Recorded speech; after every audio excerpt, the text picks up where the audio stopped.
So there's always something interesting going on the internet, and there's always things that people don't like or disagree with.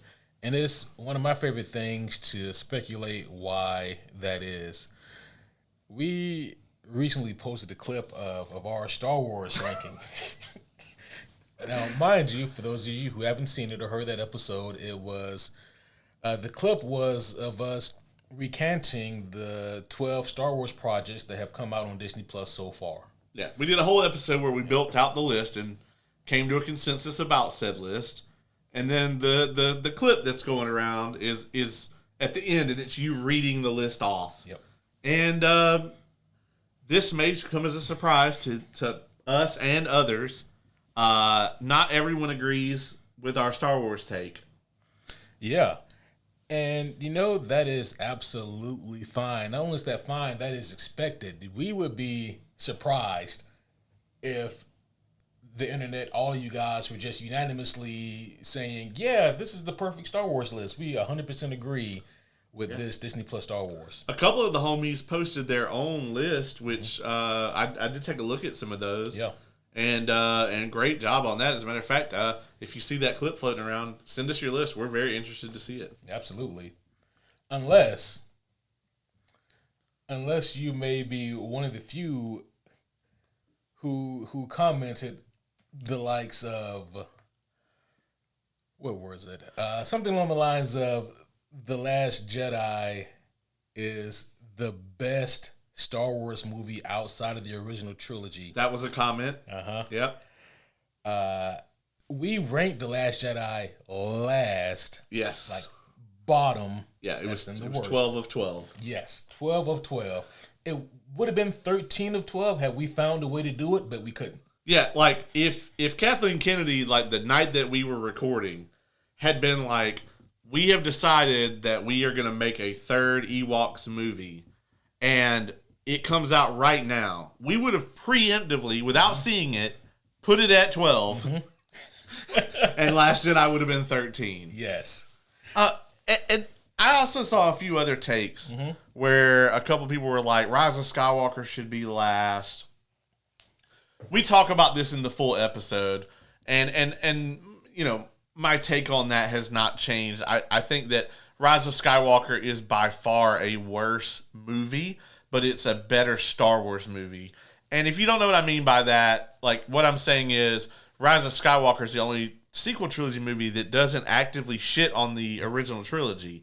It's not there to destroy what came before it in order to hoist itself up. It actually is the only one of those three films that honors the original trilogy characters. And for that reason, it does not enrage me. Like, Last Jedi, when I watch that shit, it makes me constantly angry. When I watch Rise of Skywalker, I just feel like I'm watching a terrible film. Yeah. And I am. I mean, it's a very bad movie. The Sith dagger is one of the worst MacGuffins in the history of ever. Mm-hmm. Yeah, and a bad, lazy MacGuffin is always a sign of we don't know what else to do. 100%.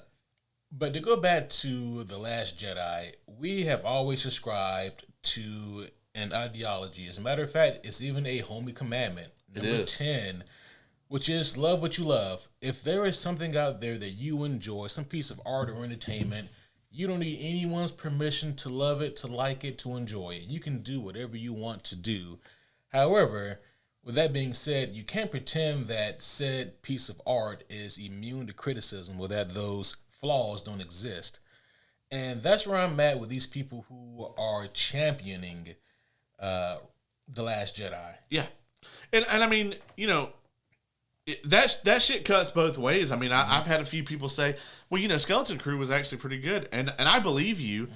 We said during the episode as well that, we ranked Skeleton Crew low, but that was more of a this isn't for me than I didn't watch it and think anything like, oh, this is awful, or I actually thought that a lot of the lore and the storytelling and stuff that they did was quite good, but it just wasn't for me.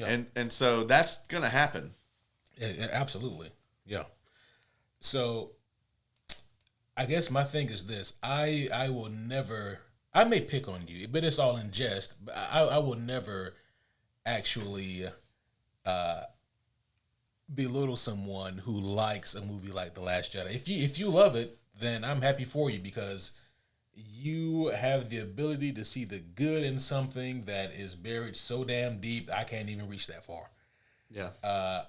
So kudos to you if you like it. However, I think that it is your your opinion and your right to love this movie if you so choose to. But I do think that it is also objectively a bad movie. Oh, for sure. Yeah. So, yeah, Caleb and I, we are petty enough. However, we don't have the time to, but we could give an entire dissertation as to why it's a shitty movie. Yeah. But we won't. We won't. We could. But we will refrain. We will refrain from now. But, with that being said, man, like I was thinking about, oh man, I wonder if I should post like our wrestling Mount Rushmores that we listed. I was like, well, I thought we received hate on that Star Wars. That would definitely. Yeah, that would definitely do it. Which is insane because none of us named a bad wrestler, but I think that it'd be funny to just post Dylan's. Oh, that would be great. Just out of nowhere. Oh yeah, that would be funny. Yeah, I'll be honest with you, man. I actually, I almost put Trish Stratus on mine. I was real close to that, but I did not.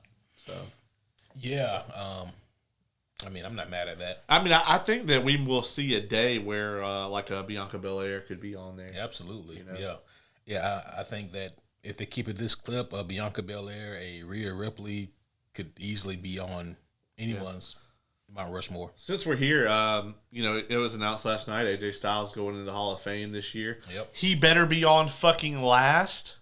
I swear to God, if Stephanie McMahon she is the main event of that, I will be livid. If AJ Styles has to be on the undercard in the Hall of Fame to fucking Stephanie McMahon. But who do you think? So 2 questions. Who do you think should induct AJ if you could pick anybody? And then who do you think they'll get? I was thinking about this earlier today when I saw the clip of him receiving the news that he was going to go in the Hall of Fame. And my first thought was, I really wish that Joe was still in WWE or affiliated somehow because he would have been perfect. Yes, I agree. Like, if I could pick anybody, it would be him. Yep. I don't know that Tony Khan would be against it. Like, if they could work something out, like, because it's AJ, I could see, I mean, honestly, it's Tony Khan. Samoa Joe probably could just walk up in his office and be like, hey, dog, AJ Styles asked me to induct him to the WWE Hall of Fame, so I'm fucking going. And Tony Khan would be like, all right. Yeah.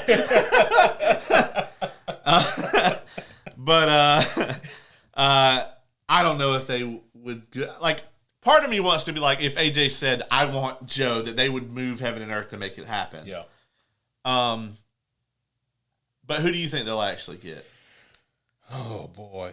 So I started thinking about some of his bigger feuds in the WWE. I mean, Cena comes to mind. Yeah. He'd be fun.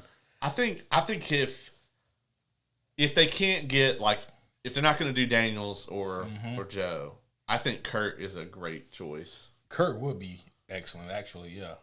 I didn't even think about that. Kurt would be perfect. Yeah, the people who have, like, diehard WWE, people that never watch anything else, they'll be very confused because I don't think they ever had a match in WWE. No. But they had, like, 100 in TNA, right. Some incredible matches. Some of Kurt Angle's best matches. Absolutely, yeah. If you've never seen any peak angle in TNA, yeah, you're missing out. I think you're mispronouncing that just a tad. Peak angle. Yeah. Peak angle. Yeah, sure. Yeah. Yeah. Mm-hmm. Yeah. Because he was at his peak. Yeah, I got where you were going. Yeah. But I think he's like the WWE choice. Obviously, like Cena would be like the kind of the lame choice there, and I hope they don't go that route. Yeah. I don't think it'd be bad, but like it would be better if they had like a Kurt Angle to do it. Yeah. You minutes before we started recording showed me some terrible news.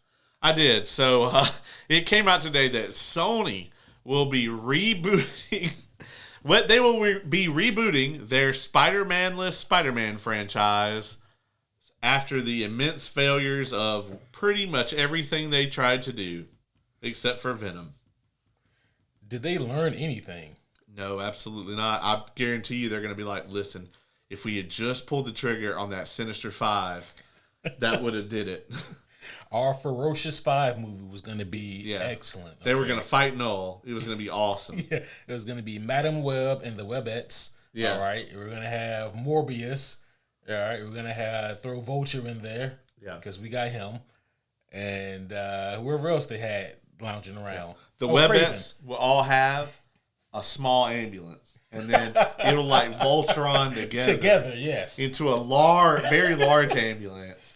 And then an extra seat would form, and then Madam Web appears, and then she hits you with the mega ambulance. That's how they beat Noel. Yeah, that's how they beat Noel. Yeah. I really shouldn't put that out into the ether. Somebody at Sony is probably like, "Oh my god, this is peak." Yeah, this writes itself. Yeah, absolute fucking pure cinema. We should get Michael Bay. Oh wow. At that point, I would have to see the movie. Yeah. Absolutely. This is awful news. It is awful news. I love how you said that, but yeah, it is terrible news. I don't know, man. I don't know what to tell you. This is mind-numbingly terrible.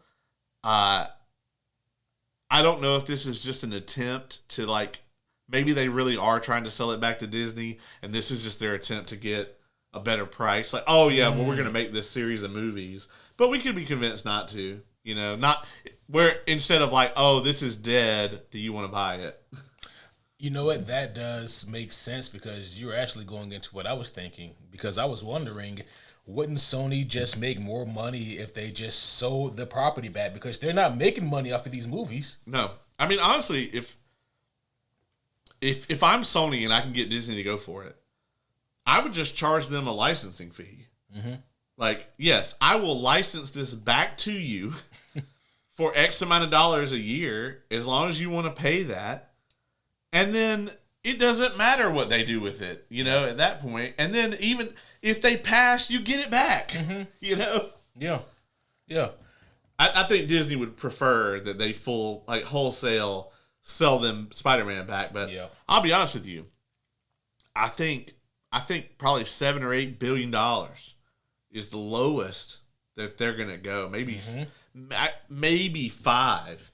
And if that seems like a lot, folks, it's Spider-Man, Yeah.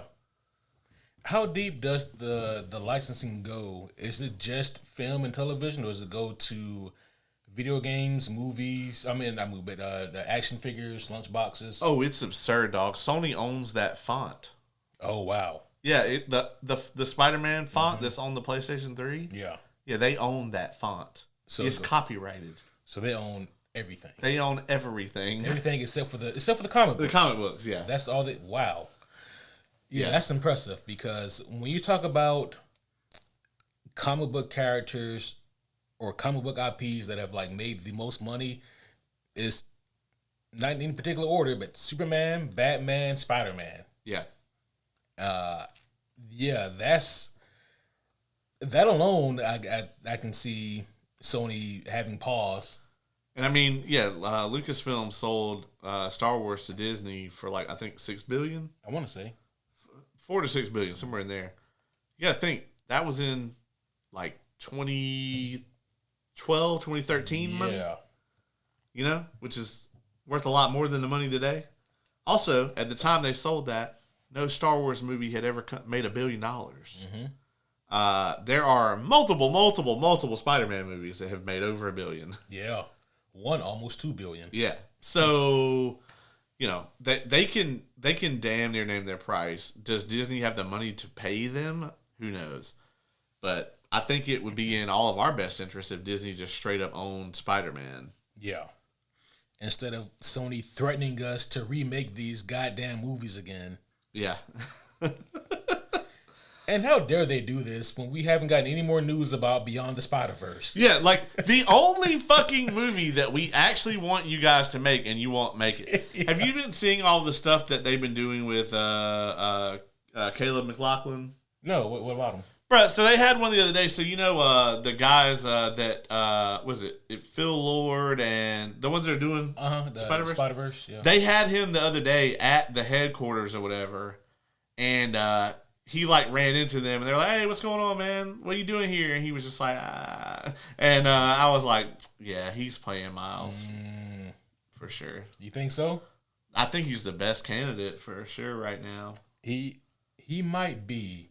He's the right age. He's got incredible acting chops. Oh yeah, it's my only reservation with him being Miles is he is incredibly tall. Yeah. And on the face of it, that's not an issue. It's kind of a non-issue until you put him next to Tom Holland. Right.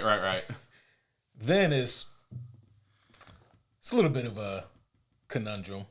Yeah. Yeah, I can see that. But if finding if the Miles that we get has to be shorter than Tom Holland, that's going to be problematic. It's going to be a little problematic. Agreed. Or at least around the same height, I think they can make it work. Yeah. But I agree, man. I think he'd be a great Miles Morales. Yeah. I mean, he's got the acting chops. Got the charisma. Yeah. I mean, he's already famous. People like him. Sadie Sink is in the MCU now. Yeah. Yeah, they can be reunited. She could be Gwen. And they just keep going. Yeah, just keep it going.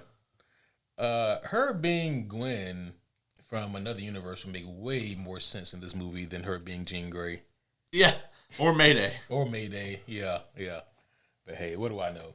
Well, we are here tonight to talk about something in particular. Nothing related to anything that we've been speaking about. Yeah.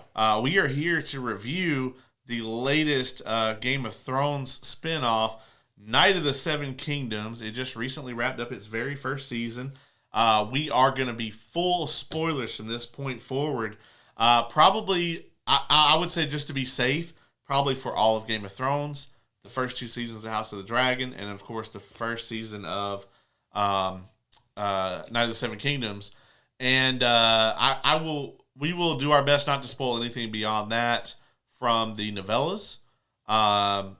Which, speaking of, since we are here, I recently actually learned that Marvel adapted all three of the Dunk and Egg novellas into floppy comics and then also graphic novels. Really? And I was like, we should fucking review these sometime before season 2 comes out. That would be incredible. Yeah. I had no idea they did that. Yeah, they were actually...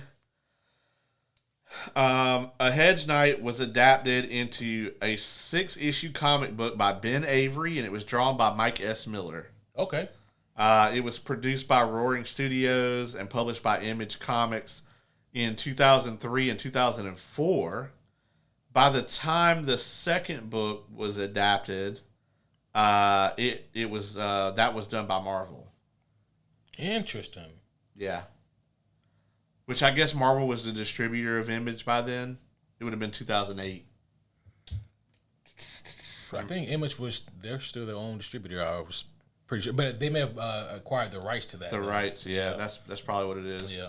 Yeah, and then the Mystery Knight was. Oh no, that's crazy. So Image distributed the first one, Marvel distributed the second one, and then Bantam distributed the third one. Wow.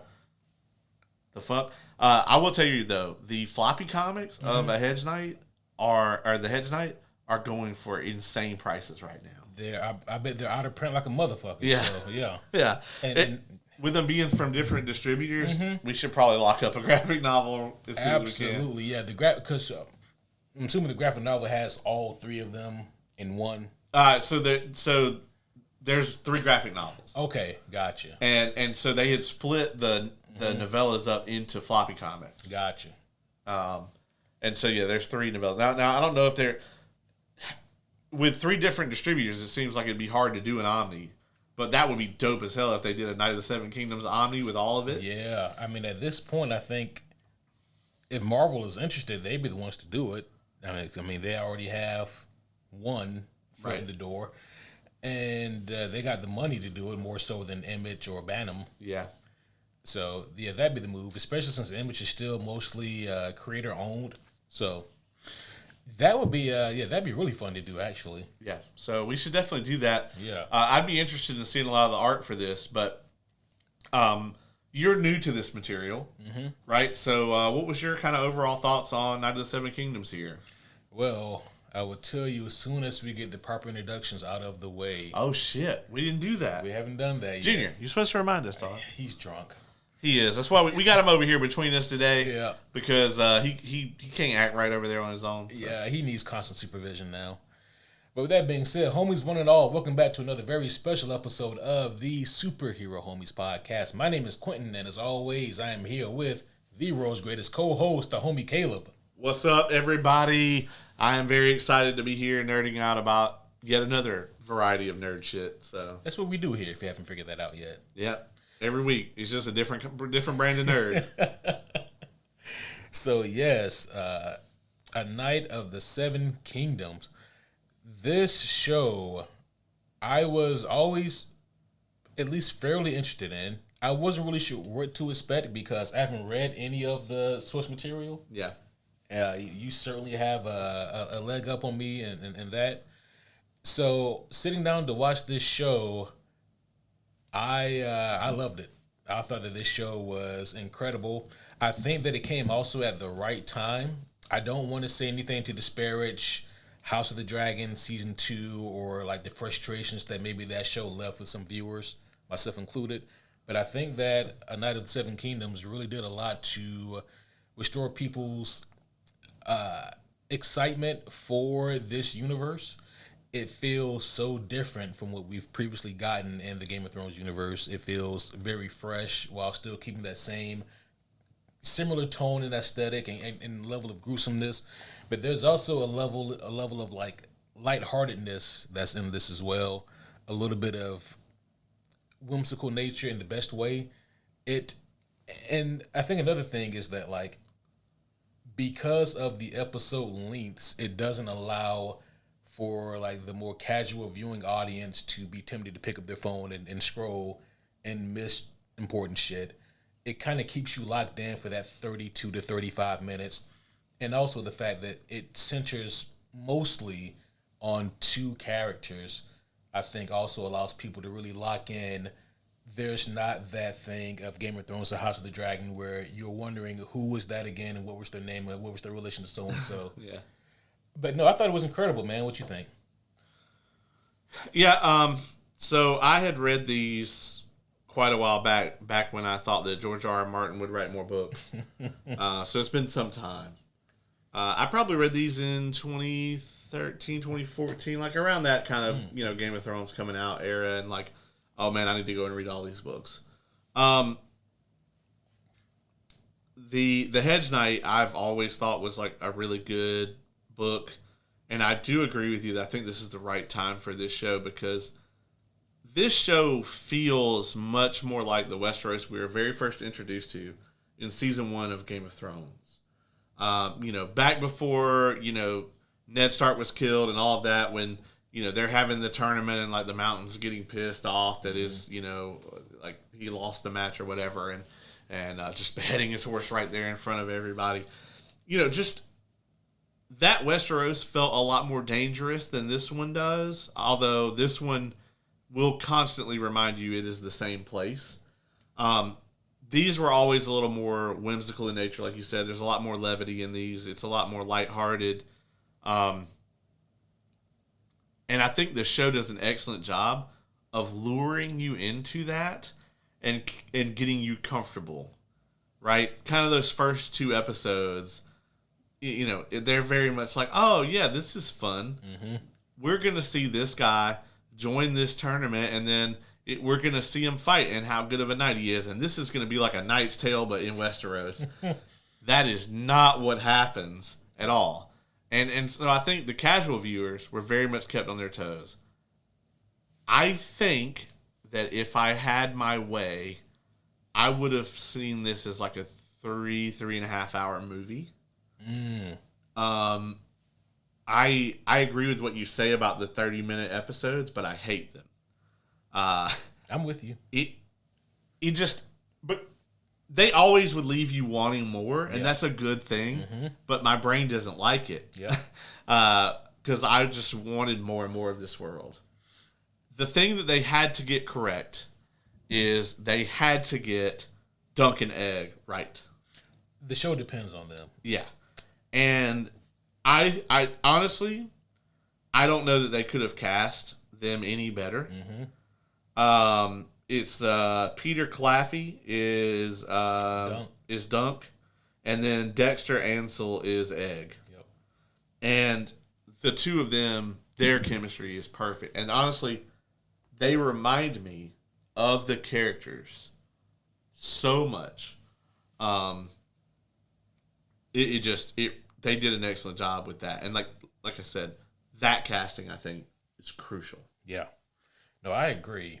Because if their chemistry is off, if it doesn't feel authentic, then this whole show falls apart. Yes. Everything else could be just as good as it is. The choreography, the set pieces, everything could be just as good as it is in the show. But no one would give a damn if the chemistry between those two wasn't good. Yeah. Right behind them, though, gotta say, is Daniel Ings as Lionel Baratheon. Yeah. He steals every scene he's in. He was also great. He's such a Baratheon, too. Yeah, he really is. Yeah, 100%. Yeah, he's like the anti-Stannis. You know what I mean? Like the polar opposite of Stannis. Right.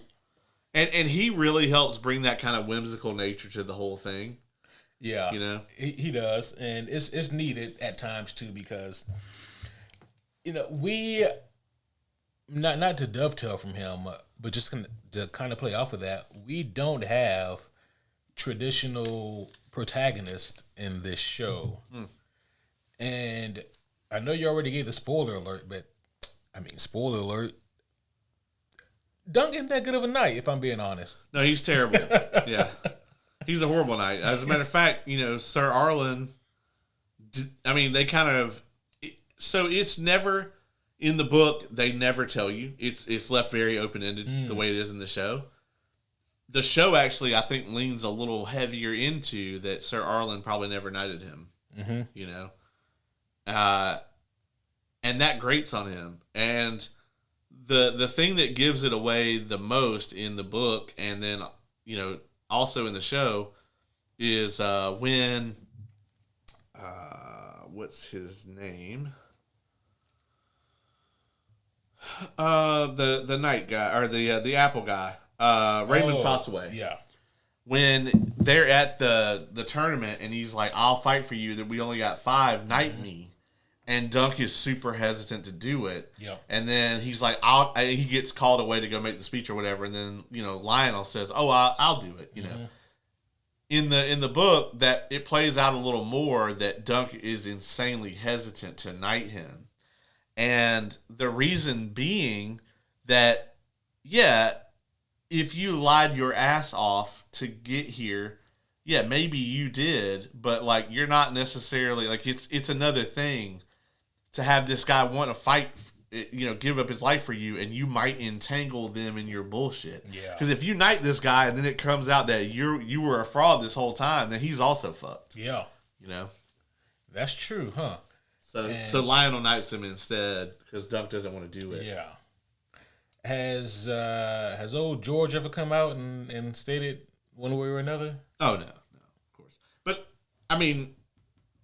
this is kind of how he writes, He'll leave it ambiguous, but then he'll lean it one way or the other. Yeah. And I think him leaning it is as much confirmation as we ever get, which I'm fine with. Yeah, that's fine. Honestly, had the show, had Sir Arlen just kind of do the pause and then, knight him or whatever, I'd have been kind of mad about that. Yeah. Actually, so let's talk about the long night. What do you think about Sir Arlen here? What do you think about his character? Night. Yeah. What an intriguing character he is. I'm so happy let me rephrase what I was about to say. Wow. Yeah, let me definitely rephrase it. Caught myself. I was about to say I'm so happy about the glimpses we've got of him. And then I had to walk back all the way back. He's the only knight wielding 3 swords. I'm so happy that that we got to see certain flashback sequences with him in it. Which was there a favorite? Yes, yeah. When we see young Dunk, okay. and we see the he's just old and drunk as shit. Yeah. But he's still kicking ass. Yeah, you still don't want to fight him, though, right? dude. Yeah, he was crazy. Absolutely. And there's a story behind this man, and I need to know what it is. Yeah. I mean, don't get me wrong. I don't know if there ever was actually a story written or any kind of details added more to give flavor as to why Sir Arlen is the way that he is, but he is just a really intriguing character. And he just breaks so many molds of what we understand a knight to be. Yes. And it works for the benefit. He's what's the knight equivalent to a Ronin? Because that's what he feels like, a drunken Ronin, but a knight instead. Well, you know, the concept here of the hedge knight, right, is that this is basically there's this kind of thought process that, like, all the knights were wealthy.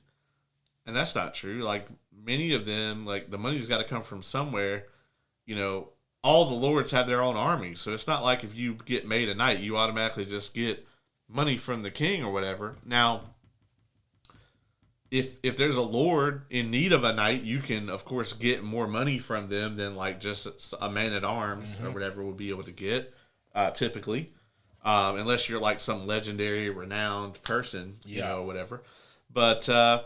yeah, I mean, this whole concept here of the hedge knight, which is what Sir Arlen is and what Dunk is like they're just kind of traveling mercenaries, you know?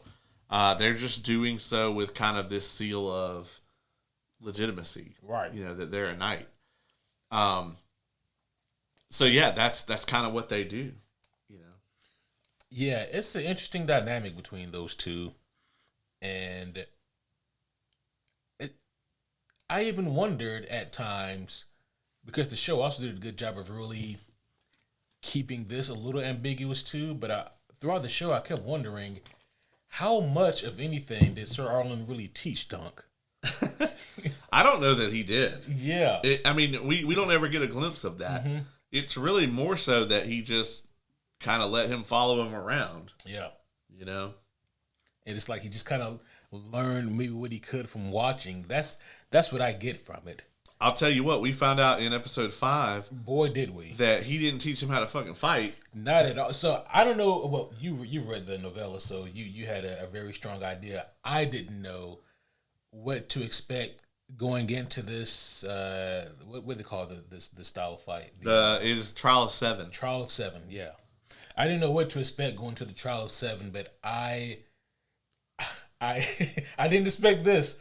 I thought that maybe he was going to show strong potential and just that he's got that real grit in him. He's got that dog in him, you know? Yeah. And it starts off and Buddy is having performance anxiety. I'll be honest, for a minute after all those fucking budget cuts they did on season 2 of House of the Dragon, I almost got turbo pissed. Because when he gets knocked out, I was like, I swear to God, if he just wakes up and the fight is over. I thought that same thing. Yeah. I was because we go away from him for a while. Yeah. In that flashback. Yeah. But they did not do that. Yeah. That did not disappoint. And as a matter of fact, that specific episode has actually been causing quite a stir online. I don't know if you've seen I have any of this. But at some point in time, and I'm going to go look at how it is looking now, because there was people like review bombing it and shit just for stupid reasons. It's currently sitting at, let's see, a 9.6. It was at a 9.9 for a little ways. And then even at a 9.6 on IMDb, that puts it up there with like some of the best Game of Thrones episodes. Yep. In the 24 hours after the episode came out, it was up there with like some of the best Breaking Bad episodes. Yep. And then the Breaking Bad fandom, portions of it started review bombing the episode. Like we can't enjoy both. Breaking Bad is my favorite show. I'm not mad at anything that A Night of Seven Kingdom does. Yeah, I mean, that episode, right? Like, I think the show is good, but that episode is up there with some of the best episodes of Game of Thrones. Yeah. And that's the thing that House of the Dragon, to me, and this is going to happen tonight. Like, our goal is not to shit on House of the Dragon. If you want to hear us do that, go listen to our review of season 2. But that's not the goal here tonight. But what I do want to do is kind of contrast a little bit as far as why, this season hits in places that House of the Dragon doesn't. It feels very much like the difference between like a Michael Bay or even a Zack Snyder production versus something that like a Christopher Nolan would put out. And the reason I make that comparison is House of the Dragon very much knows they've got motherfucking dragons. Yeah. And that's the show, right? Like, we want to see the dragons fight and the people fight. And that's what we're there for. We're there to see these people with the dragons fight these other people with the dragons.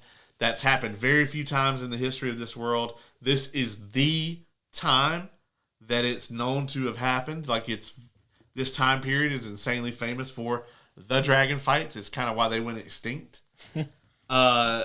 And so that's what the show is about, right? Like, it's just kind of plodding through this source material. Yeah. I'll call it that. And it's just trying to hit the notes. It's just trying to go, okay, well, this happened, so we got to show that. It's checking boxes is what it feels like. And I enjoy House of the Dragon. Oh, yeah, same. Like, I especially season 1, particularly the first half of season 1, I thought was tremendous, It has some really awesome moments and characters in it. But this show, I feel like the focus is on the characters. Yeah. And the dialogue is so good. We're not sitting here going, God, I can't wait till we get to XYZ. Yeah. Like, I was so pissed about the Battle of the Gullet being cut from season 2, and so were most of the people online, really angry about that. But in this show, I mean, I'm really glad that we got the fight here, like the Trial of Seven. But if they had been like, fuck it, the Trial of Seven is not till next season, I think I still would have been very happy, because we would have still got time to live in this world and hang out with these characters and experience it the way they do. And we've only really ever experienced Westeros from the top down, right? We're always with a lord or a king or whatever. We've never seen it from Dunk's perspective. And that's a good point. I will say this: I think I did need to see the Trial of Seven. The show is still really good, but for me, like, this pushed it into that. Wow, within these little 30-minute snippets of episodes, within 5 of them, they've built up to something that crescendoed and then gave us a finish and led us into something else. Yeah. I think that's tremendous. And this show can pull off that thing that Game of Thrones is so well known for with the penultimate episode. You look at some of the top Game of Thrones episodes, Battle of the Bastards, yeah. Red Wedding. Like, really any of those. Hard Home. Yeah. I can't remember what they called it, but the one where they have the big ass battle at the wall, I actually went to see that in IMAX. That was one of the couple episodes that they released in IMAX. That made you feel like you weren't watching a TV show. You were watching a movie in your house. And that's how episode 5 of this feels. It's epic from start to finish. And because they didn't have an hour, like, the fact that they were able to get those flashbacks in there and have those be so concise and effective, I thought it was tremendous. And the actual fight is gruesome as hell. You took the words out of my mouth. How gruesome was this fight? As a matter of fact, listen, I don't know what it's like to be a knight. I don't know what it's like to live in those times. And I don't even know for a fact how much of that trauma the human body can actually withstand. But damn, do I think they push the limits. Yeah. I mean, in my mind, the thing that Dunk got hit, is that a mace? Like the Yeah.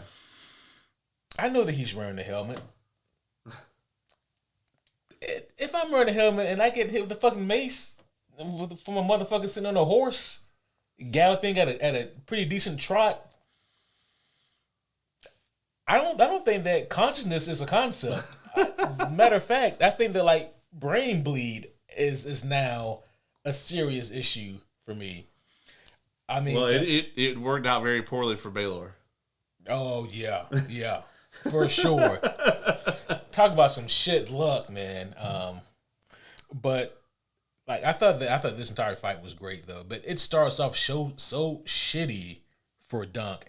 He literally cannot get out the starting position. Yeah, and he's the guy playing Mario Kart, but like doesn't know what the fuck he's doing. Yep. And he's like sitting there at the beginning, and he's like, ah. Mm-hmm. And when he does, he gets that fucking javelin, or not the javelin, but that fucking jousting stick. Yeah, the lance, like right in the, right in the side. That was rough, man, because like, okay, that shit went in real far. Yeah. And I'm gonna tell you now, like, if that happened to me, like in this day and age, and I was right outside of a hospital, I'd still be real worried. You should be. Yeah. Like, this motherfucker lives in a time where they don't have penicillin. Mm-hmm. They have milk of the poppy to keep you high as fuck while you die. Right. That's what they got. Yeah. Like, so can you fix me? Nah, but we can make you feel high as hell on the way out, though. Yeah. We can give you this opium. Yeah. You ain't gonna think about that no more. Yeah. You're just gonna be like, man, it's weird. People keep coming to visit me this much. This is cool. This is really cool, man. I wish I could move my legs. All right.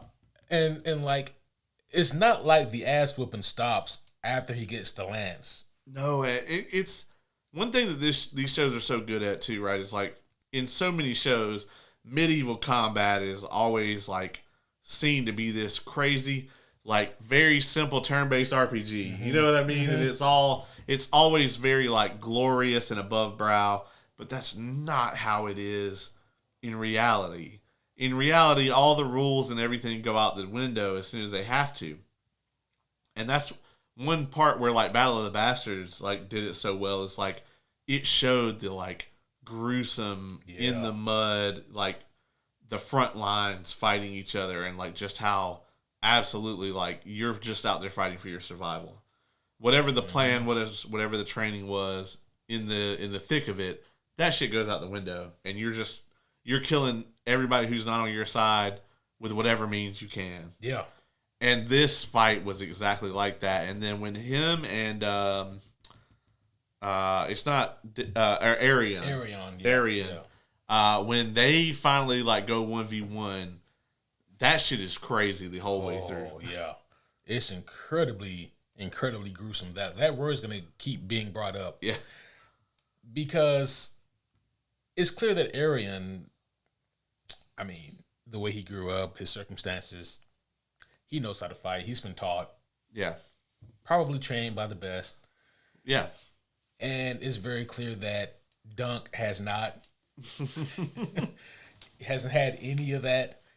And he's just going off of pure will and grit. Yeah. His dump stat was definitely Constitution. Absolutely. Yeah, he just his Constitution is like 25. Yeah. All his other stats, he's pretty strong.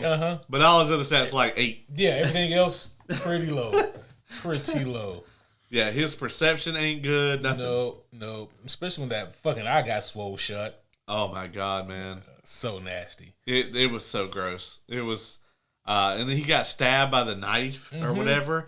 And like, not just that he got stabbed, but dude was sitting there like jiggling that shit. Yeah, it was like repeatedly, repeat trauma. Yeah. And I'm like, dog, I think you should do something. Man, if he stabbed me like that, I probably would. I don't know that I would have given him the, withdraw your claim shit. I guess in the moment though, like I guess with it being Dunk, he's thinking if he withdraws his claim, everybody else on my team that's alive lives. If I kill him, then we all got to fight to the death now. You know? Yeah, that is true. But I wouldn't be thinking about that shit after I got stabbed like 11 times in 2 seconds. Oh, brother, no, no. At this point, is you or me. Yeah, let me get a hold of that knife. Right. And so, Arion, is this who we see in Game of Thrones? No. So you won't see any of these characters in Game of Thrones. Now, Egg's brother is Aemon. Okay. The Maester. Okay. And they actually try to put the crown on him later. Minor spoilers. And he refuses. And then he goes and goes and gets trained as a Maester. So that's the only crossover character. We probably will see him in a future season, I would imagine.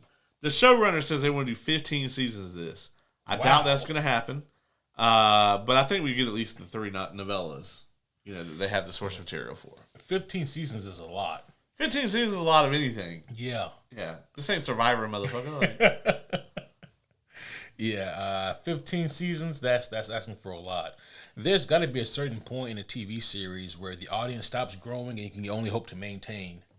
Yeah, and he's like, I want to do 5 seasons of them at this age, and then I want to do 5 seasons of them like with, like Egg being older, and then like another 5 seasons of him being as a king, and like Sir Duncan being in the King's Guard or whatever, which, Game of Thrones already revealed this. Sir Duncan has 4 pages in the big King's Guard tome or whatever.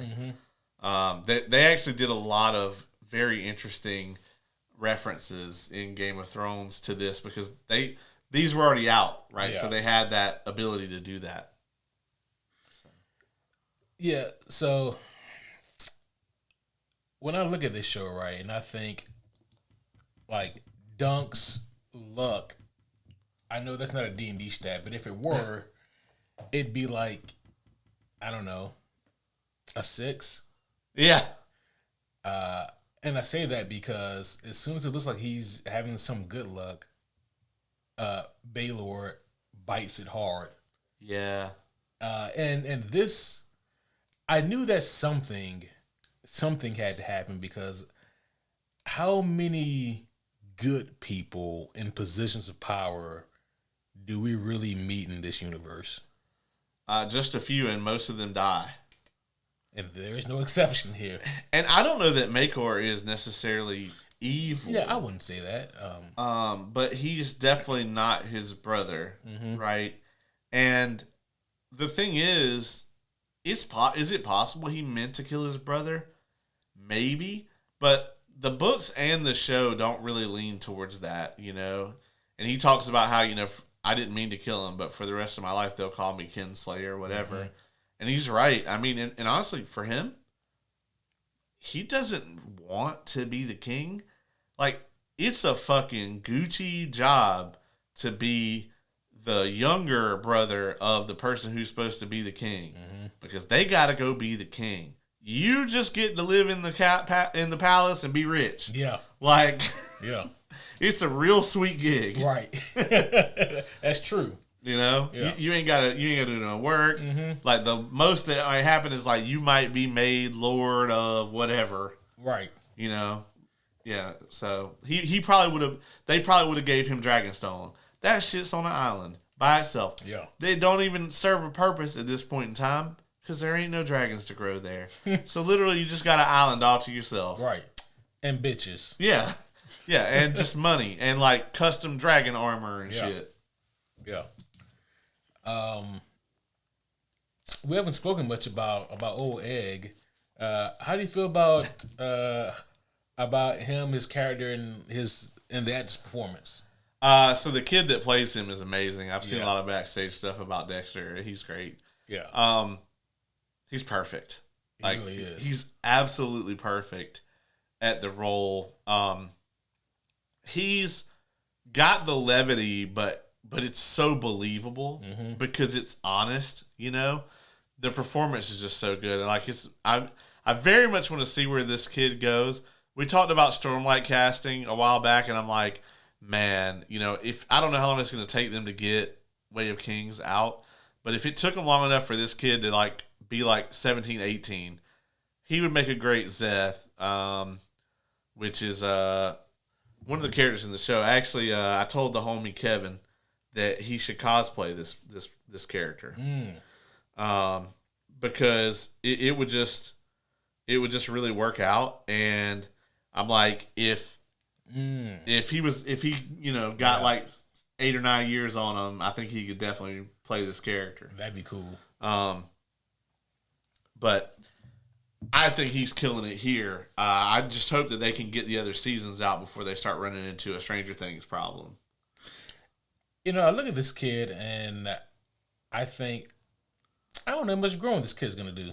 Yeah, maybe not. Yeah, because I don't know how old he is, but, you know, they typically they cast older. Right. And so, yeah, I don't know how old this kid is, but, and also it doesn't help that he's standing next to, you know, to Dunk's giant self. Yeah, it actually works out really well. It does, right? And so it makes that dynamic work even more, and it makes young Egg look even younger, just by comparison, because everyone who he's on screen with just kind of towers over him, but especially Dunk. But I guess the point I'm getting at is this may be kind of a Tom Holland situation where, like, I don't know exactly how much more growing he has to do. Yeah, I don't know. I'm trying to see what the answer to that is. Yeah, he's probably gonna have a pretty youthful look for an extended period of time, I'd imagine. He's only 11. Oh, okay, yeah. So yeah, I mean, hopefully by the time we get season 2 of this, you know, I think it'll be at least a little noticeable. Yeah, you know? When that voice starts changing, that's gonna be. Because right now he's got that really soft-spoken voice, you know. When they're watching the lists, you know, the jousts or whatever, like around episode 3 or so, that episode is so fun. Mm-hmm. Seeing the look on his face and like him and Dunk kind of watching the jousts together and stuff, tremendous. It is. Yeah, they did such a good job with the dialogue in this too. I agree. Let's talk about Dunk a little bit. The speech he gives at the end of episode 4. That is the only time. So this show only uses the Game of Thrones theme twice. The first time is for a gag, right? Oh, yeah. At the very beginning of episode 1, and then he starts shitting. And I was like, dang, the intro went right into some shit. I thought I was watching season 8. But the second time they use it is when Baelor rides out and they're getting his team together for the Trial of the Seven. Yeah. Amazing stuff. Amazing use of the soundtrack there. Yes. They know when to use it. Yeah. But that speech he gave was tremendous. Yeah. It was tremendous and it needed to be. Yes. Like 100%.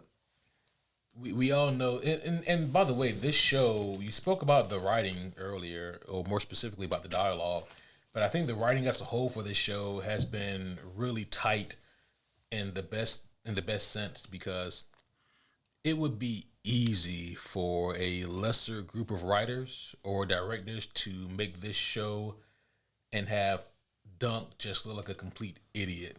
Yeah, yeah. And instead, they're thankfully way more nuanced. And yeah, he's not the smartest guy in the world, but he's got like a real big heart and a real eagerness to learn and to improve. And so, whereas I think that a lot of other showrunners, a lot of other writers or directors would have him look like an idiot because they don't know how to do anything different. Right. This show really did a good job of making him look more like an everyman who was just a really big person. very similar to, the Ned Stark that we get in the first season of Game of Thrones. Mm-hmm. He's thrown into this, sort of ongoing, parade, basically, of lords and ladies. And he's very naive about the real, the real circumstances of all of this. When he first gets here, he's like, I can't believe a knight would be so dishonorable. And they're like, what do you mean? Why can't you believe that? You know? Or a prince, talking about a Targaryen. And I think he's just really hit with the realization that, like, all of that stuff about vows and honor and all of that goes right out the window as soon as it's convenient. And the difference here is that Ned Stark should have known better. Because, the Mad King burnt his fucking uncle and his dad alive. He should have known better. Whereas Dunk, all he really had was Sir Arlen outside of Flea Bottom. Yeah. And he really idolized him. And so it's very easy to see why that's his perspective. I like what you said there, and it kind of took my mind somewhere else. You mentioned the thing about Ned and about how he should have known better because what the Mad King did, some fucked up shit. Yeah. Explain to me and the homies exactly where this show takes place at, or when this show takes place at. Yeah, so this is about, so the Mad King, so Dany's father, is Egg's grandson, I believe. I may be one generation off on that. It may be great-grandson, but that's the relationship. Okay. So Egg, spoilers, Egg will eventually be the king. That's already been given away in Game of Thrones. And he's gonna be Aegon the Unlikely, is what it's called, because he wasn't supposed to be the king, and there's gonna be this whole thing where, he's not supposed to be the king, but he ends up being the king. And so we're about 90 years before Game of Thrones. Got it. And we're in this point of, so, with the Targaryens, this all kind of centers around them as far as, like, the whole scope of everything. So when we see House of the Dragon, that is the beginning of the downfall of House Targaryen, right? So if you go all the way back to Aegon the Conqueror, you have basically 300 years of Targaryen on the throne, the 7 kingdoms. Yes, there were 7 at the time. There's technically 9 now. Whatever. That, the 7 kingdoms swore fealty to Aegon the Conqueror, whatever. So you have over 200 years of the Targaryens ruling Westeros. We're told that was a time of peace and prosperity. The winners write the histories, though. Yep. And so we don't know how true that is or isn't. With House of the Dragon, what we see there is the beginning of the decline of House Targaryen, because they basically, through all of these different wars, and the wars are still going on. So, like in this show, they talk about the Blackfire Rebellion, right? That's an offshoot of House Targaryen. So, like, they're still fighting each other even now that all the dragons are gone, And so the infighting begins with House of the Dragon, and that continues. And House Targaryen gets weaker and weaker and more, just more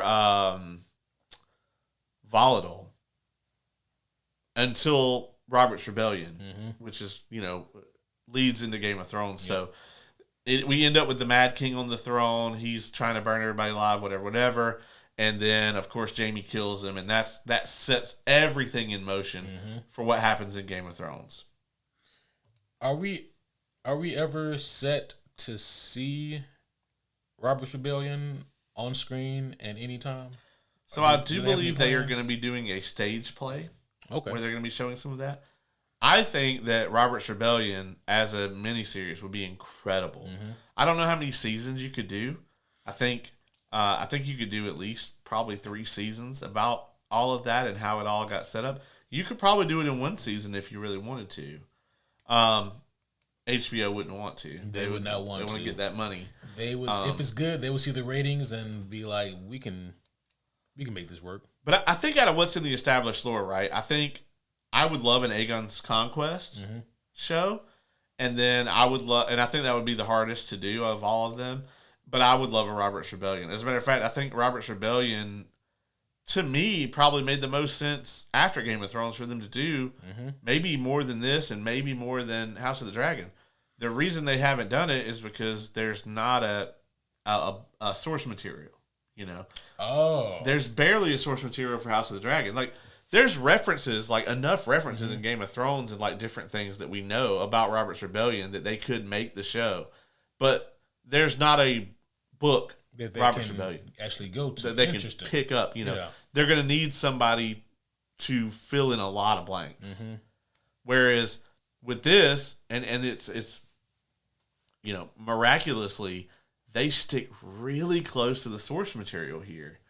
Shocking. I know. It's very odd that just tends to work.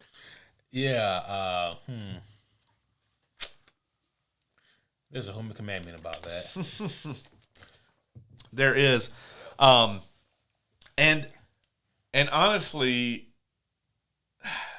there's a few things that they cut, from this season. And a few things that they added, and I don't know that any of it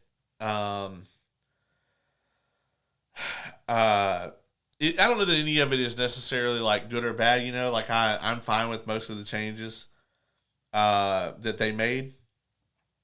But let's see. I'm trying to see.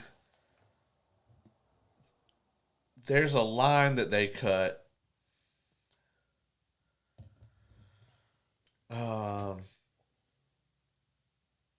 And a lot of people were very upset about it. And I'm trying to remember what the exact usage of it was.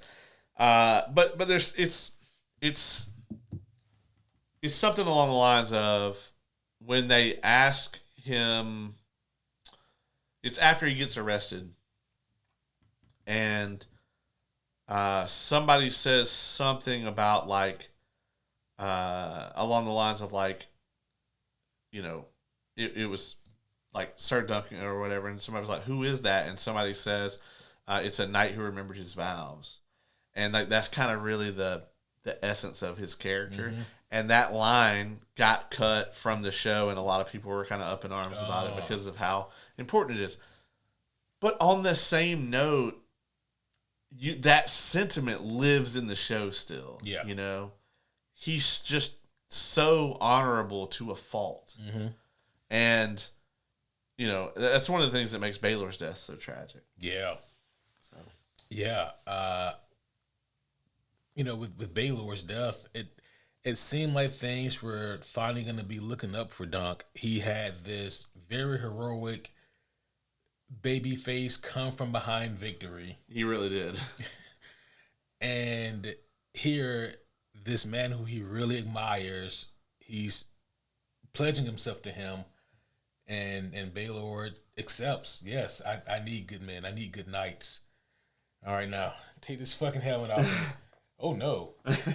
Yeah, that's rough, man. Yeah. That's a tough break, man. You know what? That's equivalent to like let's say that Wakanda is a real place, and by hook or by crook, I do something to, whether on purpose or not, I save T'Challa's life. And he's like, I could use good people like you. And then he just gets obliterated by by fucking Claw or whoever, I'm like, motherfucker, you just killed my job. Yeah, man.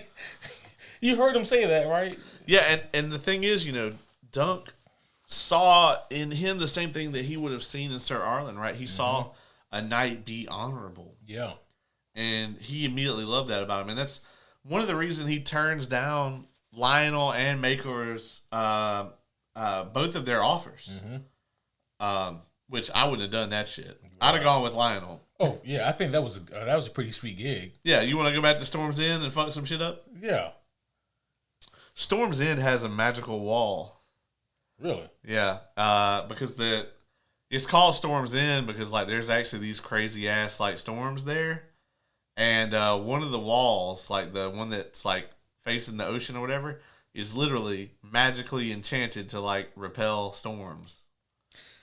How many magical walls are in Game of Thrones? Oh, a few. Okay. Yeah, they thought Harrenhal was one of them, but that shit didn't work out. Well, yeah. I'm trying to remember what happened in Harrenhal. The dragons fucked it up. Oh well, yeah.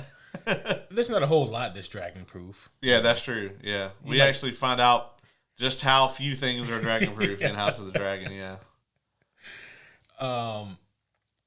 Okay, so House of the Dragon, in comparison to this show, takes place how many years prior to, would you say?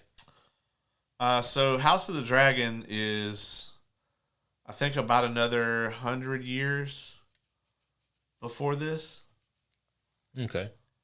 I might be wrong on that, but I think it's about that. It's at least like 60 or 70. Gotcha. So. Yeah. And just for the record, mild spoilers here. No, you're not going to see any crossover characters from that because pretty much everyone is going to die. Like, I can't think of a single person that's in the first episode that's going to make it, Yeah, I haven't read any of the source material, but I would have been surprised if there was a possibility. Yeah, nobody's going to have a happy ending in Game of Thrones. Yeah. Or in, that too. Yeah, but that too, House of the Dragon. But in House of the Dragon, yeah. But by design, it's a terrible, awful story. In the best kind of way. Yeah, but I'm just saying it's an incredibly tragic, like, Shakespearean tale about, like, the lust for power and, like, what that results in and what it can result in. And it's a civil war between a family. I mean, that's Shakespearean as fuck. It is.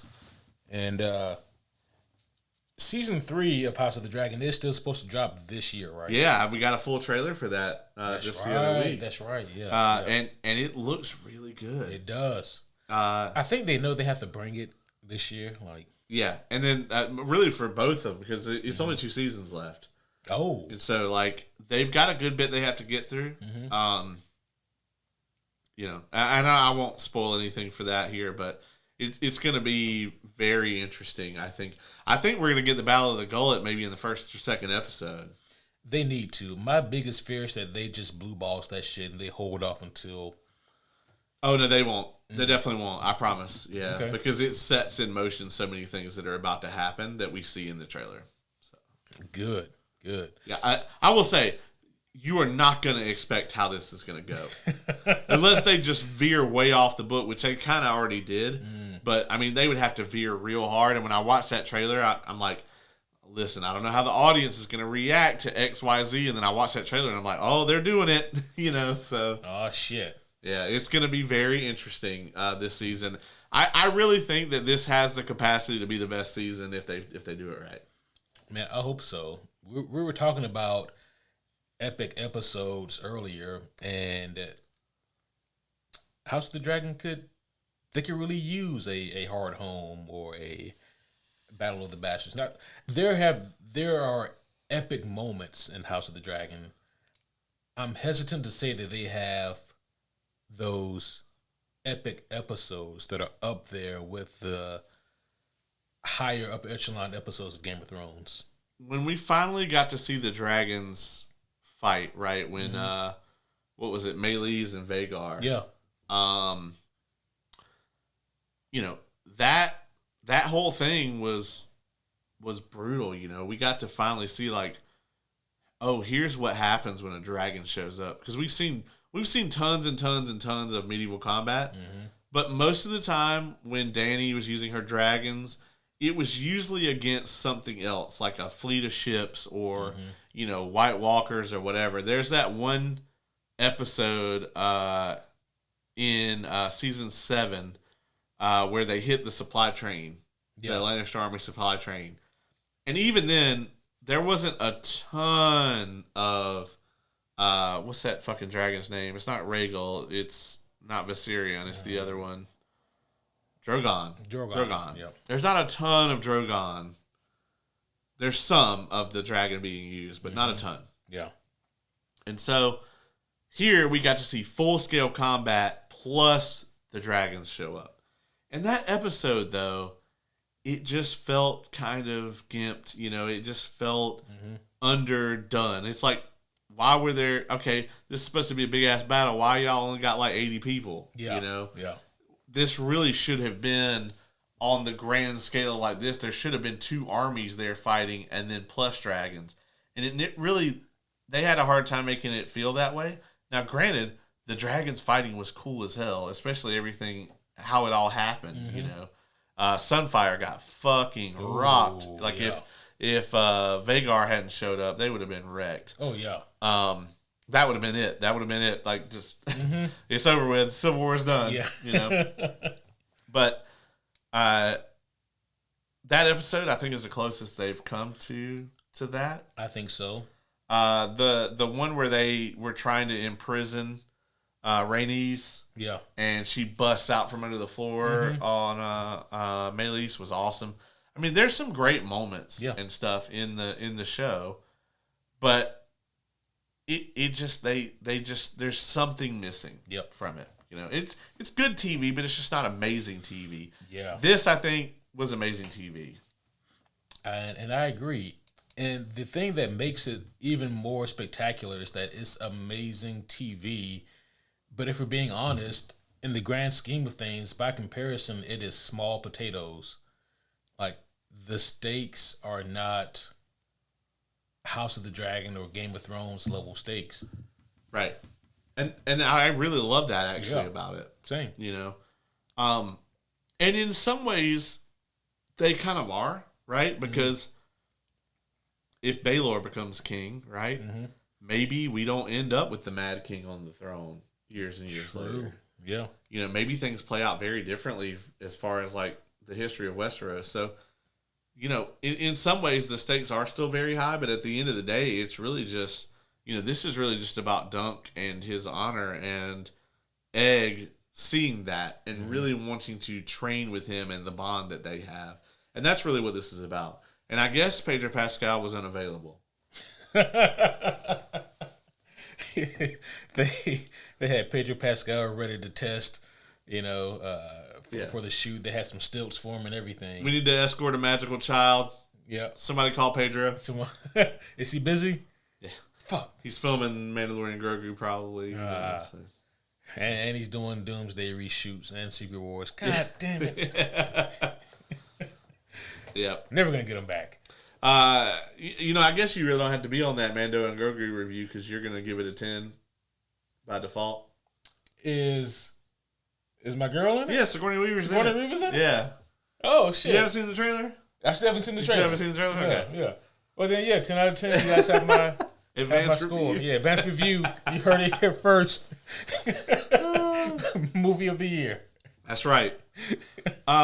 Is there anybody else that we want to talk about? Any other characters? Let me see. I mean, it's like we said earlier. There's not like there's not a ton. Yeah. I liked Raymond Fossaway for what he was.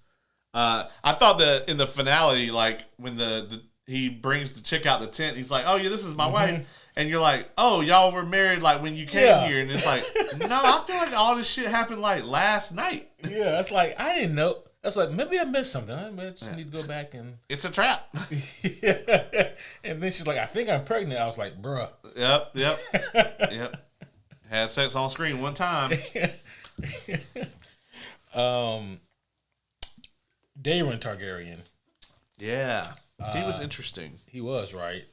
So this is another of Egg's brothers. This is the one that he was supposed to squire for, but he ended up going and getting drunk at the end where Dunk found him.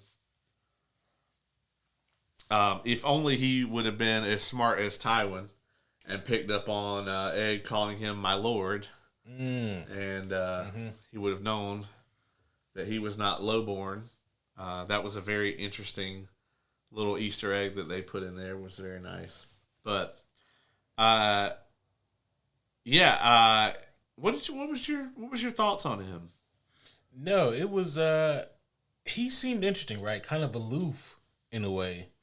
All the brothers were different, right? Yeah. But he seemed, I don't know, I don't want to say detached, but just kind of off on his own ish by comparison. Yeah. Interesting character though. Yeah.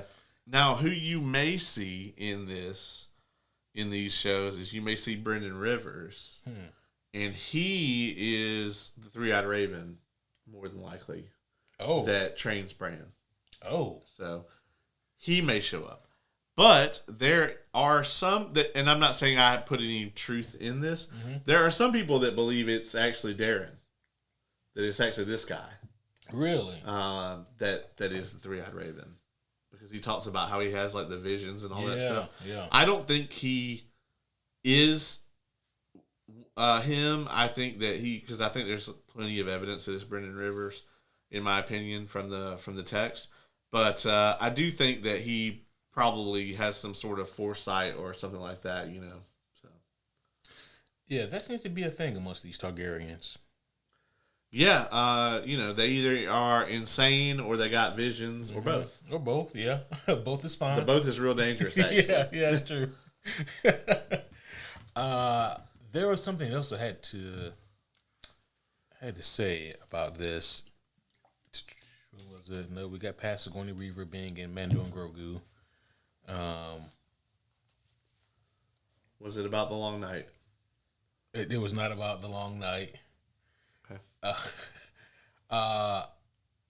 Yeah. Oh, yeah.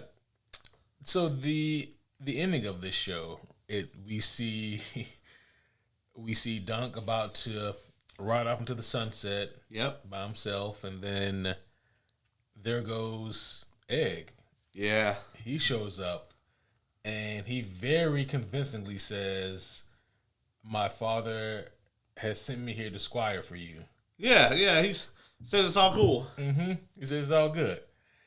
And I don't know why. Maybe it's just because how earnest this kid is. Yeah. But for a second, I bought it. Yeah. It was like, oh, yeah, he came around, man. That's good. And then I was like, hey, wait a minute. Yeah. So what exactly did your dad say? Yeah. What caused the change of heart? So the kind of post-credit scene there with Makor where he's like, where the fuck is the Egg? That's not in the book. And, a lot of the showrunner actually has kind of addressed too that like, they put that in and they are going to follow up on it, but they're not going to make it like the story because the Sworn Sword is going to go in a totally different direction. And so, there shouldn't be a lot of continuance from this. It's not anthology, but it kind of is, you know what I mean? So like there's a time gap and then we get to see Dunk and Egg and they're doing another thing. And it's kind of its own story and doesn't have a lot of callbacks to this or the royal family or any of that, So I very much hope that they do that, but I do think that they will kind of call back to this scene. It was a little bit of a teaser for that. Yeah. And as long as they keep it reasonable and it makes sense, I think that's fine. Earlier, you mentioned how you really dislike how this show is in kind of these 30-minute chunks. Yeah. I'm right there with you.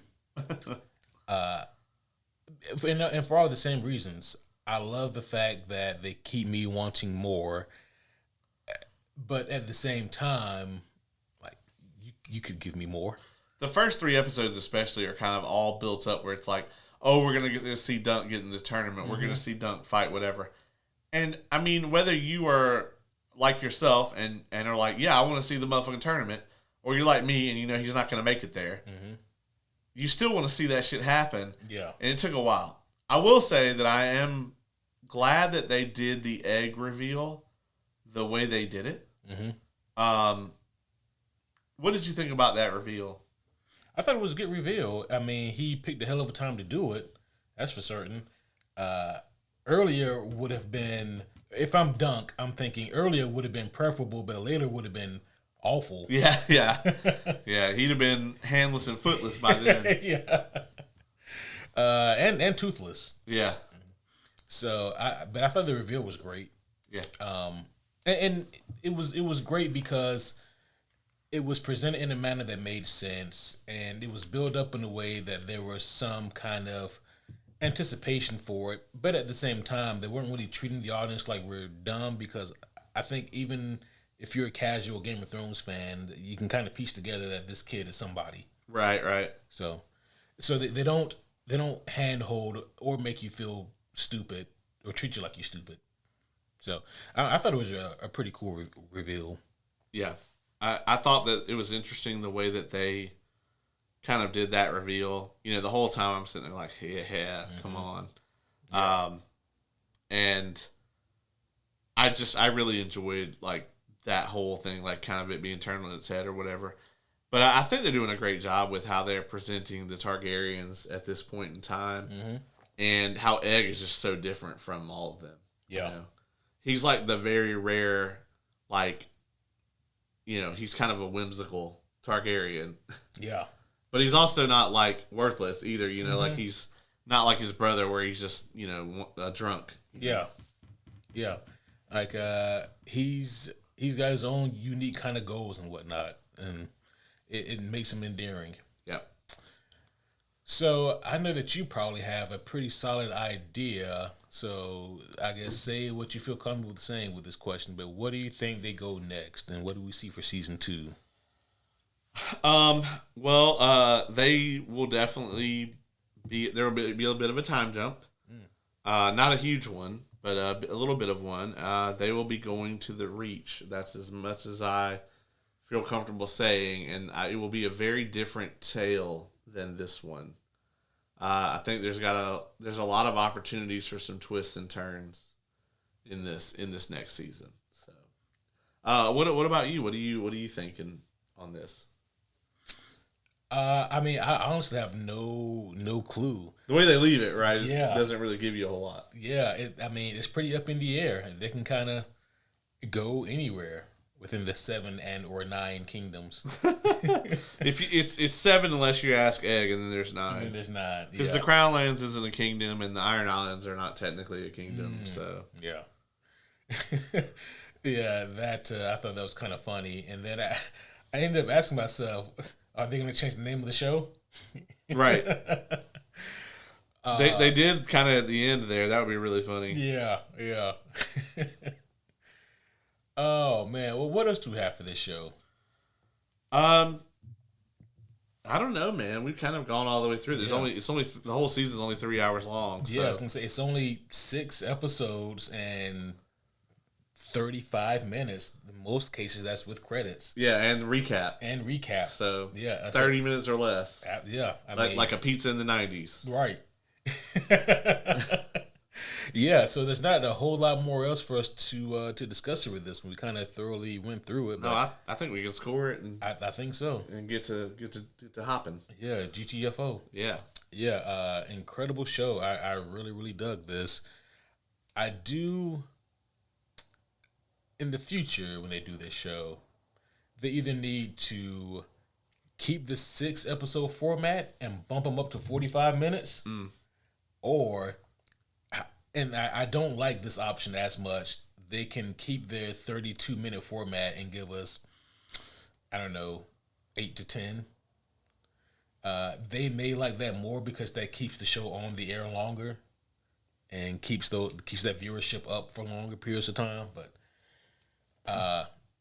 yeah, I would really prefer if they kept the 6 episode format and gave us maybe another 15 minutes. I feel like there's a bit more they could do in the second one. But I am really looking forward to reviewing the graphic novels. Yes. I got to do some searching on my websites, make sure I can still get a hold of them because... Yeah, I'll let you look first because I don't have all the fancy sites. So If you can get a hold of them for a reasonable price, let me know, and we can just like go in on it or whatever. Absolutely. And what are they called again? What's the technical name? So it's I believe just called the Hedge Knight. So the Tales of Dunk and Egg. Okay. So there's the Hedge Knight, the Sworn Sword, and the Mystery Knight. Okay. Those are the 3 that are out right now. So yeah, I'll definitely do some checking on that. 6 months ago, it would have been a lot easier, I think. Yeah, well, 6 months ago, it may not have been easier, but it would have been cheaper. Yeah, correct. But they're not super lengthy, either. They're novellas. Yeah. So, for a normal author, like I don't know what let's see what the page count is on a Hedge Knight.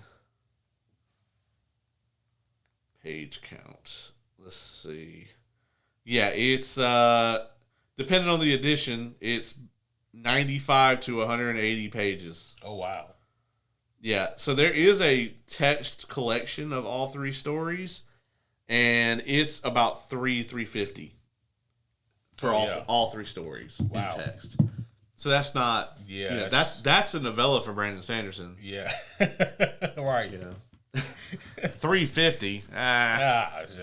That's a chapter or 2. I guess I'll do that on my lunch break. Yeah. I wish that was further off than you meant it to be. Well, would you like to go first, or would you like me to? Yeah, I'll go. Right. So I think that this is an incredible instance of HBO just taking the source material, having someone who has a lot of reverence for the source material and trying to tell that story. And doing so in a manner that is honoring that story. And this feels like someone wanted to make it. Wink, wink, Rings of Power, But that's not, I don't want to single them out. They're not the only example. But there's so many things out there that, you guys know what I'm talking about, where it's like, okay, the thing exists, and either it's over, or it didn't work out long term, or whatever, or it's been a while, and now we want to make another thing in this IP. What we're going to make doesn't matter. We're going to hire somebody and have them make it, and that's it. Like, this new Lord of the Rings movie is going to feel this way to Hunt for Gollum or whatever. We need a thing where it's like someone felt very passionately about this and really wanted to make it and got the resources to do so. And that's what this show feels like. It's the reason that the Lord of the Rings trilogy is like the go-to gold standard for adaptations, because it was a very loving, it was a big care project for them. It was something that they were incredibly into. So this has that same kind of feel to it. The same kind of feel that the early 4 or 5 seasons of Game of Thrones had to them. There's just so much, like I said, just outright care that goes into making it. And I think that this was that way. I think that they put a lot into this, and you can really see that. You can see the page coming to life on the screen, and it's not that it's exact 1-to-1. It's just adapted for a different format. They didn't have any interest in changing it. They didn't have an interest in making it say something else than it originally said. They didn't have an interest in changing the characters. They just had an interest in adapting it to a different format, which would be the screen in this instance. And yes, you are going to have to make some changes to do an adaptation, but you can always tell if those changes are in service of the adaptation or if they have some other purpose, And here I think that it definitely was in service of the original story. The integrity of the characters. There's a reason that that's the superhero homie rule we reference the most, right? The integrity of the characters is so important, and they nail that here. I don't think it's perfect. I wish it was a little bit longer at times. I feel like some of these episodes, the way that this thing is written, I don't think it necessarily lends itself to this format, because there's some episodes that don't necessarily feel like an episode of television. Episode of television, yeah, obviously in something that's very serialized like this, it's going to be part of that. But that episode usually has an ebb and flow to it. Mm-hmm. And some of these episodes don't really have that. And that's fine. I mean, it's just kind of jarring to us, mainly because we're subjected to that a lot, right? We've just kind of been conditioned to accept that from a TV show. All that being said, I think that they did a really good job with this. I think that the production values are bar none. I think they're even better than House of the Dragons in a lot of instances, which, a little bit of a handicap there. They don't have to fucking CGI any dragons for this show. You know what I mean? But I'm going to land on a 9.2 for this one. Wow. For season 1. Yep. When I started watching this show, my expectations were pretty non-existent. Not that I didn't think this show could be good. I just didn't know anything about this concept of these characters or even so much why I should care, because I've been conditioned to care for certain things within this universe just from watching Game of Thrones and House of the Dragon. So I didn't really know what I would think of this show. And what I got was a really fun, almost character piece / buddy cop-ish type TV show that takes place within the Game of Thrones universe and doesn't take itself quite as seriously, which lends to its own credit. It has really endearing characters that really help drive this thing home. Really awesome choreography. It's got, as you mentioned, excellent dialogue. I think excellent writing as a whole. The show, for the most part, has decent pacing, but when your episodes are this short, you kind of have to get to it. They tell you what they're going to tell you. They tell you, and then they tell you what they told you. Yeah. And I'm not mad at that, especially in today's climate of TV viewers, where people at times are only half paying attention and half not. I think that this show overall, it nails it. It knocks it out of the park. I think that so many people are going to want to see the future adventures of Duncan Egg, myself included. With that being said, the show is not flawless, as you said earlier. It does have some problems. The episodes, I think, are a little too short. And I'm not just saying that because I wish I saw more as a fan of it. I'm saying that also because I think that these episodes could have benefited a little bit more from maybe letting certain moments breathe or letting just letting certain scenes play out a little bit longer. I think that really could have helped this show just a tad bit. And something else we also forgot to mention is the use of music in this show is very unique, right? Because the tone of this show isn't quite as serious as House of the Dragon or Game of Thrones. They have a little bit more fun with their musical pieces here. Yes. I don't know if you remember in Game of Thrones when Jaime got his hand cut off. That was one of the few times in Game of Thrones where they played some uncharacteristically interesting music. And we get moments like that on a few occasions in Night of Seven Kingdoms. And for the most part, I think it plays perfectly. And I really dig it. But yeah, so the show, it's got room for improvement, and I think they certainly can improve, and I'm looking forward to see what they do next. I also had the score 9.2 in mind for this. Oh, wow. Yeah. This happens a lot, folks. It does. Sometimes we'll be really far off on something, but oftentimes it'll be like we had the exact same score in mind. Yeah. And I try to never change it. If you come out with whatever I had in my head, I try not to change it just because of that, because it's wrong. Yeah. But yeah, man, I agree with you. And I love that we had the two different perspectives on it. I knew everything that was going to happen for the most part. Yep. And you're coming in behind, and I think that's a great dynamic. So yeah, that won't be the case for the next season. Yeah, well, with these if these novella or these graphic novels, if they're up to par, then yeah. I was looking at it, and I think the third one's actually going to be the hardest one to get, just from when I was looking around. The other two, I think they have they're paperbacks. Okay. But you can get them for $18 on Amazon. Okay. So. Okay, that's good, man. But I if you can sniff out a hardcover, I wouldn't be opposed. Yeah. To having this. I'm gonna try my best to find one without going to eBay where all the scalpers are. Oh yeah, no, I ain't trying to pay no $600 for that. Bro, you should see like what people on eBay are trying to sell some of these books for. I'm like, I can sell that for this much? Yeah. Like, no, dog. Hey, speaking of things, we were talking about Breaking Bad earlier because it's come up in the conversation. Have you watched any more of Pluribus? I haven't. I need to though. I finished the first season. Yeah. What'd you think? I want more of it. I thought it was. It's a really cool idea. It's a very interesting thing. It's very Vince Gilligan. And I love Rhea Seehorn, though. She's excellent. Yeah, so season 1 is not going to answer any of your questions. It's just going to give you a lot more. Okay. But I'm definitely hyped for a season 2, and I hope we get probably... I think with this show, 3-4 seasons is all it needs. Anything past that, I'm probably starting to get lost feeling. Like the show Lost, and that's not good. I'm be angry. Yeah.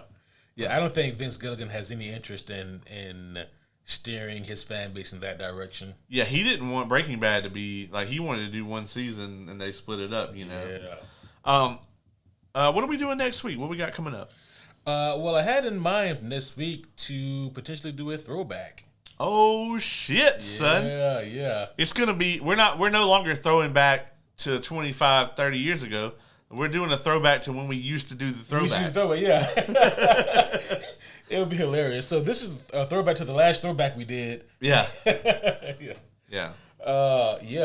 And I do believe it is my turn to pick. So if we can get the crew all lined up, I would love to do a throwback episode. Yeah, or we can do the homie one that we've... Yes, or we can do the homie one. We said we were going to do forever ago. And the reason I didn't bring that up is because I need to find that message again to see what the options were, because I don't remember. Yep, you got to go look that up. Yep. But, that is the plan for now. I want to do it now while things are starting to calm down as far as releases go. Yeah, because we've only got like a month or so. I know. What, Born Again starts in March? Starts in March, and then on top of that, like I'm traveling for work in March, so and April. We are probably gonna have to record. Like I can only the only thing I can figure is we're gonna have to do our Born Again day, and then we're gonna have to record reviews of Invincible and the boys just back to back on a different day. Yeah. Born Again. Because there's going to be weeks during April where all three of them are out. There's going to be days in April where The Boys and Invincible come out on the same day. Yeah. That's just insane. Come on, Amazon. Right. Why would you schedule it like that? Yeah. I don't know why they would do it to us. Right. Why they do it to themselves. You think they would separate them to get more eyes longer. And as soon as that shit cools off, Mando and Grogu is coming out. Yep. And we don't have a release date for House of the Dragon yet, but it's coming. Like I was very pessimistic thinking like December, but I think we're gonna get it in the fall or the summer. So it's coming. Man, well, we'll be ready for it. That's right. Bring it on, bitches. We're here. But that's going to be all for now, homies. Hopefully you guys have enjoyed this episode, this breakdown, this review of A Night of Seven Kingdoms, Season 1, out of a potential 15. We'll see. If they do 15 seasons, we'll be here. We'll be here, yeah. They're not going to get that, but I think they're going to get 3 and then see how it's looking, Yeah. If the young Dexter who plays Egg, if he, starts to look Dunk in the eye, then they may think we should probably end this. I think it's going to be more like just the ratings, right? Like if it's getting millions of streams, they ain't shutting that down. That's true. Yeah. The at most they'll just pivot and do Robert's Rebellion or Aegon's Conquest or whatever. They have to know though that at some point they're going to run out of like major stuff that George has written because he hasn't fucking written anything in over a decade. So, yeah. They're going to need a new cash cow or something. Yeah, they gotta go somewhere. They probably really wish that they had acquiesced to whatever Sanderson wanted when it was on the table. Yeah. I think a lot of people are probably wishing that about now. Yeah, if not now, then they will in a couple years. Yeah.